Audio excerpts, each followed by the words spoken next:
श्री शिवाय नमस्तुभ्यम। हर हर महादेव। आज इस वीडियो में जानेंगे प्रदोष काल में पशुपति व्रत अर्थात सुबह भी की जाती है और शाम को भी की जाती है। कैसे प्रसाद रखे, कैसे नियम धारण करें दीपक लगाने का, सभी विस्तार से जानकारी आप सभी को मिलेंगी। सबसे पहले आप सभी को प्रदोष काल अर्थात सूर्य अस्त होने से 45 मिनट पहले और सूर्य अस्त होने के 45 मिनट बाद का समय प्रदोष काल का समय। आप इस समय जो है मंदिर में पहले जो थाली आपने सुबह ली है वही थाली जो है शाम को लेनी होगी।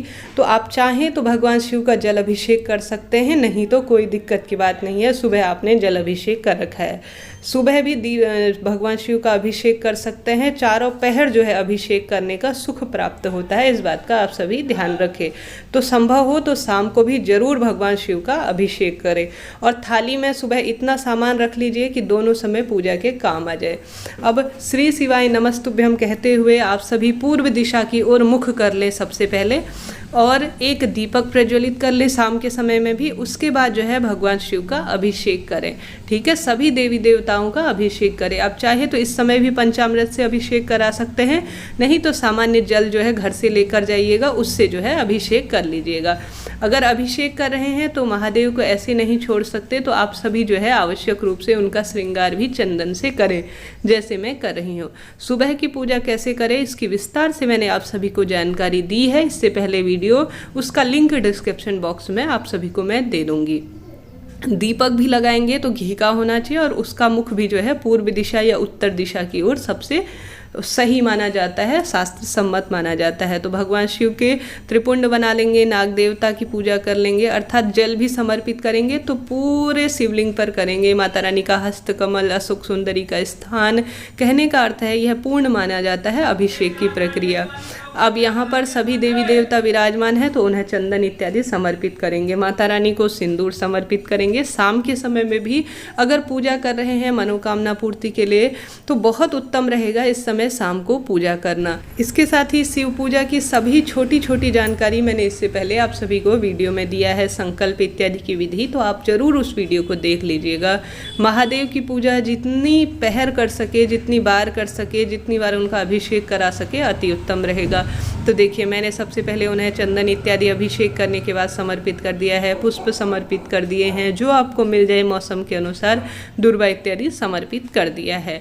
भगवान भोले भंडारी भाव के भूखे हैं, सच्चे मन से की गई पूजा कभी व्यर्थ नहीं जाती। तो ऐसे में इस तरह से आप शाम के समय में भी पूजा कर लीजिए। बेलपत्र भी जितने आपको मिल जाए बहुत अच्छी बात है, उनका जो है आप इस तरह से बेलपत्र समर्पित करें। यह सरल पूजा होती है शाम के समय करने की, परंतु इसमें विशेष रूप से दीपक और भोग का ध्यान रखा जाता है। तो भोग आप सभी शाम के समय में जरूर घर से बनाकर लेकर जाइएगा, जिसमें कि हलवा और 6 दीपक आवश्यक रूप से होने चाहिए।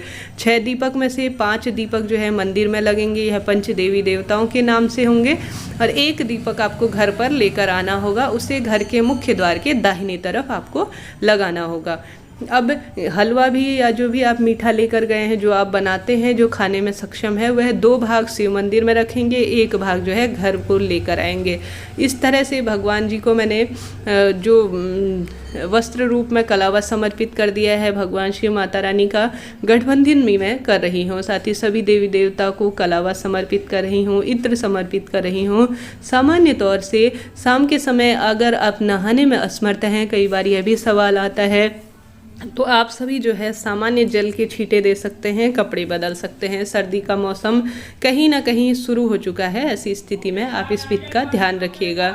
अब आप सभी भस्म हो तो वह भी समर्पित कर दीजिएगा। कहने का अर्थ है जितनी बार शिव पूजा करते हैं, 4 पहर की पूजा बताई जाती है, उतना उत्तम माना जाता है। हालांकि पशुपति व्रत में सामान्य तौर पर सुबह शाम की पूजा की जाती है, तो सुबह तो प्रत्येक व्यक्ति बहुत अच्छी तरह से करता ही है, शाम को भी कर लें तो अति उत्तम रहेगा। अब आती है भोग की बारी। तो भोग में आप चाहें तो जो सुबह चढ़ाया था वही थोड़ा सा मात्रा फल इत्यादि शाम को भी चढ़ा सकते हैं, नहीं तो इनकी भी कोई दिक्कत की बात नहीं है, क्योंकि शाम को आप कोई हलवा या मीठा लेकर गए हैं तो वही चढ़ा लीजिएगा। लाल रंग के जो कपड़े हैं उनका चयन कीजिएगा, महादेव को अत्यधिक प्रिय हैं, या सफ़ेद रंग के वस्त्र, इन दोनों में से कोई एक रंग जो है अपने लिए चुन लीजिएगा। मनोकामना पूर्ति का यह व्रत अपने आप में अद्भुत है। इसके सभी नियम इत्यादि मैंने आप सभी को पहले ही वीडियो में बता रखे हैं। एक ही स्थान पर जहाँ पर आप पूजा करते हैं वहीं पर आप सभी को पूजा करनी होगी, अर्थात एक ही मंदिर का चुनाव करना होगा, यह नहीं कि अलग अलग मंदिर बदल दिए जाए। अब मैंने बताशे और मीठे में कुछ भी आप ले जा सके तो सबसे पहले उसका भोग लगा दीजिए। इसके बाद आप कुछ रुपया लेकर गए हैं तो वह भी जो है हम नहीं ला पाए हैं जो चीज़ें, उसके लिए 11 रुपये 21 रुपये भी समर्पित कर दीजिएगा। अब बारी आती है दीपक, मिट्टी के भी ले सकते हैं, आटे के भी ले सकते हैं। अब इस भोग को हमें 3 भाग करने हैं। तो देखिए मैं कैसे, प्लास्टिक की जो पत्तल है वह ना लेके जाते हुए कागज़ की पत्तल लेकर जाइएगा, यह सर्वोत्तम मानी जाती है। तो सबसे पहले भोग लगाया जाता है, उसके बाद जो है आरती की जाती है या दीपक लगाए जाते हैं। तो ऐसे में सबसे पहले देखिए मैं किस तरह से भोग जो है भगवान जी को 2 भाग समर्पित कर रही हूँ और 1 भाग जो है स्वयं के लिए रखूँगी, अर्थात पशुपति व्रत जब खोलूँगी तब रखूँगी। यह भाव कीजिएगा कि महादेव इस भोग को स्वीकार करेंगे, अपने हाथ से उन्हें समर्पित कीजिएगा। सच्चे भाव अर्थात सबरी के जूठे बेर भी भगवान ने खा लिए थे श्री रामचंद्र जी ने, तो ठीक वही भावना सभी देवी देवताओं पर लागू होती है। श्री गणेश जी महाराज को भी यह भोग दिखाएंगे और साथ ही सभी देवी देवताओं को यह भोग दिखाते हुए इसे शिवलिंग पर खाली टच करके नीचे रख देना, यह नहीं कि शिवलिंग के ऊपर रख दे। अब यह जो एक हिस्सा सीरे का है, हलवे का है, इसे मैं घर ले जाऊंगी और अपनी पूजा के बाद इसे ग्रहण करूंगी। अब बारी आती है 5 दीपक लगाने की। देखिए यह दिख रहे हैं 6 दीपक, जैसे कि मैंने कहा आप आटे के बना सकते हैं, मिट्टी के भी बना सकते हैं। तो मैंने लिए हैं मिट्टी के दीपक, साफ सुथरे हैं, कोई टूटे फूटे नहीं हैं, एक बार प्रयोग हुए हैं तो कोई दिक्कत की बात नहीं, दोबारा भी हो सकते हैं।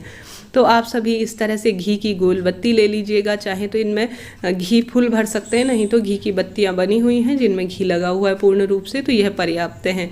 अब मैं इन्हें एक एक करके प्रज्वलित कर लूँगी। 5 बत्तियां मैं यहीं पर जला लूँगी, 1 बत्ती मैं घर आके जला लूँगी, क्योंकि मंदिर थोड़ा सा दूर है, वहाँ से अगर जला कर लाऊँगी तो मन में गलत गलत भावनाएँ आएंगी कि अगर यह कहीं बुझ गया या गाड़ी में आने जाने में परेशानी हो गई तो जब मैं घर पर प्रवेश करूँगी तभी 6ठा दीपक लगाऊँगी।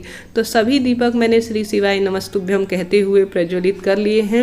अब जब मैं दीपक लगाऊंगी तो सभी पंच देवी देवता अर्थात भगवान शिव, माता गौरी, भगवान सूर्य नारायण, भगवान शिव और माता दुर्गा का स्मरण करते हुए यह पंच देवी देवताओं के नाम के दीपक लगाए जाते हैं, जो अपने आप में चमत्कारी फल देते हैं और पूरी मनोकामना करने वाले होते हैं, सर्वसिद्ध माने जाते हैं। तो इस तरह से यह मैंने दीपक लगा ली हैं। इनके नीचे मैं थोड़ा सा चावल का भी आसन जरूर रखूंगी। कहा जाता है धरती का ताप जो है यह अग्नि देवता है, अर्थात अग्नि है, तो यह जो है ऐसा कालिका पुराण में वर्णन है कि वह इसे जो है सह नहीं पाती, दोष इसका लगता है। तो ऐसी स्थिति में इनके नीचे थोड़ा सा चावल देना शास्त्र सम्मत कहलाता है। तो इस तरह से या तो फूल का आसन दे दीजिए या चावल का आसन देते हुए आप सभी अपनी पूजा को संपन्न करें। इस तरह से यह दीपक लगाने का सबसे उत्तम नियम बताया गया है। देखिए किस तरह मैं थोड़ा थोड़ा चावल जो है यहाँ पर समर्पित करते जा रही हूँ। अब बारी आती है दीपक लगाने के बाद भगवान जी की आरती करने की। अब आप सभी भगवान शिव की, श्री गणेश जी महाराज की शाम के समय पर प्रदोष काल में आरती कर लीजिए और अंत में भूल चूक के लिए क्षमा प्रार्थी हो जाएं कि हे प्रभु, जो भी गलती हुई हो, जो भी भूल चूक हुई हो, पूरे दिन आप प्रभु का स्मरण करें, नाम ध्यान करें और झूठ, कपट, छल इत्यादि से काफ़ी दूर रहें। आप व्रत में हैं, आप ईश्वर के बहुत करीब हैं। व्रत का अर्थ होता है, उपवास का अर्थ होता है उप अर्थात भगवान के पास हमारा वास। इस तरह से जो है यह शाम की शिव पूजा होती है। अब एक दूसरा दीपक लगा लेंगे और उससे श्री भगवान शिव, सभी देवी देवताओं की जो आपको आरती आती हो उसका ध्यान करते हुए आरती कर लेंगे। अब यह 6ठा दीपक है, इसे घर पर मुख्य द्वार पर लगा देंगे। इस तरह से पशुपति व्रत में शाम की पूजा की यह पूरी जानकारी है। मन में सवाल हो कोई ज़रूर पूछ लीजिएगा, मैं जवाब देने का पूरा प्रयास करूँगी। हर हर महादेव।